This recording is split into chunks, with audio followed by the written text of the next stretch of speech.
दोस्तों, आज हम रेलवे ग्रुप डी से संबंधित महत्वपूर्ण क्वेश्चन देखेंगे। यदि आप भी रेलवे ग्रुप डी की तैयारी कर रहे हैं तो यह वीडियो सिर्फ आपके लिए ही बना है। तो चलिए शुरू करते हैं। म- मानव शरीर की सबसे बड़ी ग्रंथि कौन सी है? मानव की शरीर की सबसे बड़ी ग्रंथि कौन सी है? तो याद रखना, इसका सही जवाब होगा यकृत। यकृत जो है मानव शरीर की सबसे बड़ी ग्रंथि है। और मानव शरीर की सबसे छोटी ग्रंथि कौन सी है, ये हमें आप लोग कमेंट में जरूर बताना। नेक्स्ट क्वेश्चन, किस युग में सबसे पहले पत्थर के औजार पाए गए थे? किस युग में सबसे पहले पत्थर के औजार पाए गए थे? तो याद रखना, इसका सही जवाब होगा पूरा पाषाण युग। पूरा पाषाण युग में पत्थर के औजार पाए गए थे। चलिए नेक्स्ट क्वेश्चन, पृथ्वी पर जीवन जीने के लिए सबसे महत्वपूर्ण गैस कौन सी है? पृथ्वी पर जीवन जीने के लिए सबसे महत्वपूर्ण गैस कौन सी है? तो याद रखना, इसका सही जवाब होगा ऑक्सीजन। ऑक्सीजन के बिना जो है पृथ्वी पर जीवन संभव नहीं है। प्रकाश संश्लेषण की प्रक्रिया में कौन सी गैस अवशोषित होती है? प्रकाश संश्लेषण की प्रक्रिया में कौन सी गैस अवशोषित होती है? तो याद रखना, इसका सही जवाब होगा कार्बन डाइऑक्साइड। चलिए अगले क्वेश्चन की ओर देखते हैं। मानव के शरीर में रक्त का पीएच मान कितना होता है? मानव शरीर में रक्त का जो पीएच मान होता है वह कितना होता है? ऑप्शन है 6.4, 7.4, 8.4, 9.4। तो इसका सही जवाब होगा 7.4। 7.4 जो है मानव शरीर के रक्त का पीएच मान होता है। दोस्तों, यदि वीडियो अच्छा लग रहा होगा तो वीडियो को लाइक जरूर करते जाना और चैनल को सब्सक्राइब जरूर कर देना। चलिए, सूर्य की ऊर्जा किस प्रकार से उत्पन्न होती है? अपवर्तन, अपघटन, संलयन, अपचयन। तो इसका सही जवाब होगा संलयन। संलयन की प्रक्रिया से जो है सूर्य की ऊर्जा उत्पन्न होती है। चलिए नेक्स्ट क्वेश्चन, निम्नलिखित में से किस शासक ने विजय स्तंभ का निर्माण कराया था? इनमें से कौन सा शासक है जिसने स्तंभ यानी कि विजय स्तंभ का निर्माण किया था? तो याद रखना, इसका सही जवाब होगा राणा कुंभा। राणा कुंभा ने विजय स्तंभ का निर्माण किया था। दोस्तों, यदि इनमें से किसी भी क्वेश्चन का आंसर यदि आपको पता रहेगा तो हमें कमेंट में जरूर बताना। चलिए, बाबर ने किस वर्ष भारत पर आक्रमण किया था?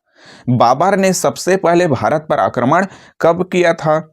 ऑप्शन है 1526 ईस्वी, 1537 ईस्वी, 1544 ईस्वी, 1549 ईस्वी। तो इसका सही जवाब होगा 1526 ईस्वी। 1526 ईस्वी में बाबर ने भारत पर पहली बार आक्रमण किया था। चलिए, किस क्रांतिकारी को अंग्रेजों ने फांसी की सजा दी थी? भारत के वे कौन से क्रांतिकारी है जिसको अंग्रेजों ने जो है फांसी की सजा दी थी? तो याद रखना, इसका सही जवाब होगा राजगुरु। अगले क्वेश्चन है, कंप्यूटर का मस्तिष्क किसे कहते हैं? कंप्यूटर का मस्तिष्क किसे कहा जाता है? तो याद रखना, इसका सही जवाब होगा सीपीयू। सीपीयू को हम लोग कंप्यूटर का मस्तिष्क कहते हैं। सीपीयू का पूरा नाम होता है central processing unit. Central processing unit जो है सीपीयू का पूरा नाम है। दोस्तों, यदि चैनल को सब्सक्राइब नहीं किए हैं तो जल्दी से चैनल को सब्सक्राइब करके नोटिफिकेशन के बेल आइकन को ऑल पर क्लिक कर ले, ताकि हम जब भी वीडियो अपलोड करें सबसे पहले नोटिफिकेशन आप तक ही पहुंचेगा। चलिए, विद्युत प्रतिरोध की इकाई क्या है? तो इसका सही जवाब होगा ओम। ओम जो है विद्युत प्रतिरोध की इकाई है। चलिए, ध्वनि की चाल सबसे अधिक किस में होती है? ध्वनि की चाल जो है सबसे अधिक किस माध्यम में होती है? ऑप्शन दिया है निर्वात, गैस, द्रव, ठोस। तो इसका सही जवाब होगा ठोस। ठोस में जो है ध्वनि की चाल सबसे अधिक होती है। पृथ्वी का सबसे अंदरूनी भाग क्या कहलाता है? पृथ्वी का जो सबसे अंदरूनी भाग होता है वह क्या कहलाता है? ऑप्शन है ज्वालामुखी, स्थलमंडल, मेंटल, कोड। तो इसका सही जवाब होगा कोड। पृथ्वी का अंदरूनी भाग जो है कोड कहलाता है। हमारे सौरमंडल का सबसे चमकीला ग्रह कौन सा है? हमारे सौरमंडल का सबसे चमकीला ग्रह कौन सा है? तो याद रखना, इसका सही जवाब होगा शुक्र। शुक्र ग्रह जो है हमारे सौरमंडल का सबसे चमकीला ग्रह है। जबकि यदि बृहस्पति की बात करें तो बृहस्पति जो है हमारे सौरमंडल का सबसे बड़ा ग्रह है। ठीक है। और मंगल के बारे में याद रखना, मंगल ग्रह को लाल ग्रह के नाम से भी जाना जाता है। चलिए, विद्युत प्रतिरोध का एसआई मात्रक क्या होता है? विद्युत प्रतिरोध का एसआई मात्रक क्या कहलाता है? तो याद रखना इसका सही जवाब होगा ओम। विद्युत प्रतिरोध का एसआई मात्रक ओम कहलाता है। दोस्तों, यदि वीडियो अच्छा लग रहा होगा तो वीडियो को लाइक जरूर करना है। चलिए, माइटोकॉन्ड्रिया का मुख्य कार्य क्या होता है? माइटोकॉन्ड्रिया का मुख्य कार्य क्या होता है? तो याद रखना इसका सही जवाब होगा ऊर्जा का उत्पादन करना। माइटोकॉन्ड्रिया का मुख्य कार्य होता है ऊर्जा का उत्पादन करना। मनुष्य के शरीर में कुल कितनी हड्डियां पाई जाती है? तो इसका सही जवाब होगा 206। जी हाँ दोस्तों, मनुष्य के शरीर में जो है 206 हड्डियां पाई जाती है। चलिए, ध्वनि की तीव्रता किसमें मापी जाती है? ध्वनि की तीव्रता जो है किसमें मापी जाती है? ऑप्शन है मीटर, हर्ट्ज, डेसिबल या फिर सेकंड में। तो इसका सही जवाब होगा डेसिबल। ध्वनि की तीव्रता जो है डेसिबल में मापी जाती है। दोस्तों, ये सभी के सभी क्वेश्चन जो है इंपॉर्टेंट है, इसको आप लोग नोट बनाते हुए चलना है, क्योंकि मैं जो भी क्वेश्चन करा रहा हूँ वो पिछले एग्जाम में पूछे गए थे, इसलिए सभी के सभी क्वेश्चन जो है इंपॉर्टेंट हो जाते हैं। चलिए, प्रकाश संश्लेषण की प्रक्रिया में कौन सी गैस मुक्त होती है? ऑप्शन है hydrogen, nitrogen, oxygen, carbon dioxide. तो इसका सही जवाब होगा ऑक्सीजन। प्रकाश संश्लेषण की प्रक्रिया में ऑक्सीजन गैस जो है मुक्त होती है। सबसे हल्की धातु किसको माना जाता है? सबसे हल्की धातु इसमें से किसको मानते हैं? तो याद रखना इसका सही जवाब होगा लिथियम। लिथियम को जो है सबसे हल्की धातु मानते हैं। चलिए, परमाणु संख्या एक तत्व वाला संख्या कौन सा है?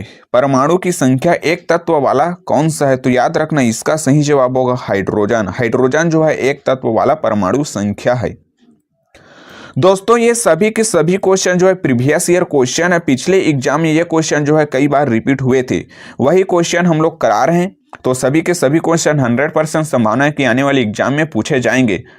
ठीक है, तो सभी क्वेश्चन को ध्यान में रखेंगे। चलिए, इनमें से कौन सा एक पारगम्य झिल्ली है? ऑप्शन है केंद्रक, जीव द्रव्य, प्लाज्मा झिल्ली, कोशिका झिल्ली। तो इसका सही जवाब होगा कोशिका झिल्ली। कोशिका झिल्ली जो है एक पारगम्य झिल्ली माना जाता है। चलिए, कोशिका की खोज किसने किया था?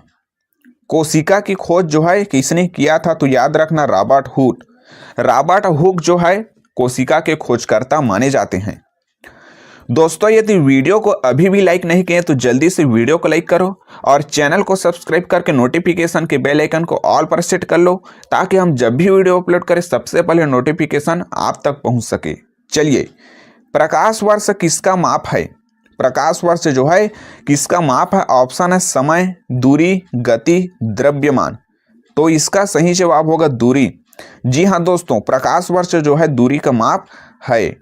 चलिए, बिजली का सबसे अच्छा चालक कौन सा है? बिजली का सबसे अच्छा चालक कौन सा माना जाता है? ऑप्शन है लकड़ी, प्लास्टिक, रबड़, तांबा। तो इसका सही जवाब होगा तांबा। तांबा को जो है बिजली का सबसे अच्छा चालक माना जाता है।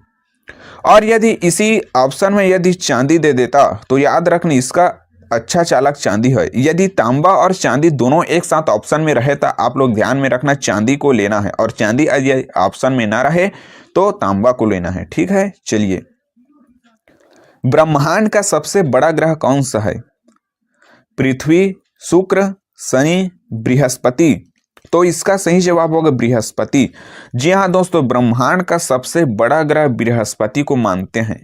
और ब्रह्मांड का सबसे छोटा ग्रह कौन सा है, ये हमें आप लोग कमेंट में बताना। ठीक है, चलिए, इनमें से कौन सी बीमारी मच्छरों के द्वारा फैलती है? इनमें से कौन सी बीमारी है जो मच्छरों के द्वारा जो है फैलती है? ऑप्शन है कैंसर, एड्स, मलेरिया, चेचक। तो इसका सही जवाब होगा मलेरिया। जी हाँ दोस्तों, मच्छरों के काटने से जो है मलेरिया की बीमारी हो जाती है। दोस्तों, तो ये रहा आज का हमारा महत्वपूर्ण क्वेश्चन, जो कि सभी के सभी इंपॉर्टेंट क्वेश्चन है, इसको आप लोग ध्यान में रखेंगे। तो आज का वीडियो यहीं तक, मिलते हैं नेक्स्ट वीडियो में। तब तक के लिए जय हिंद, जय भारत।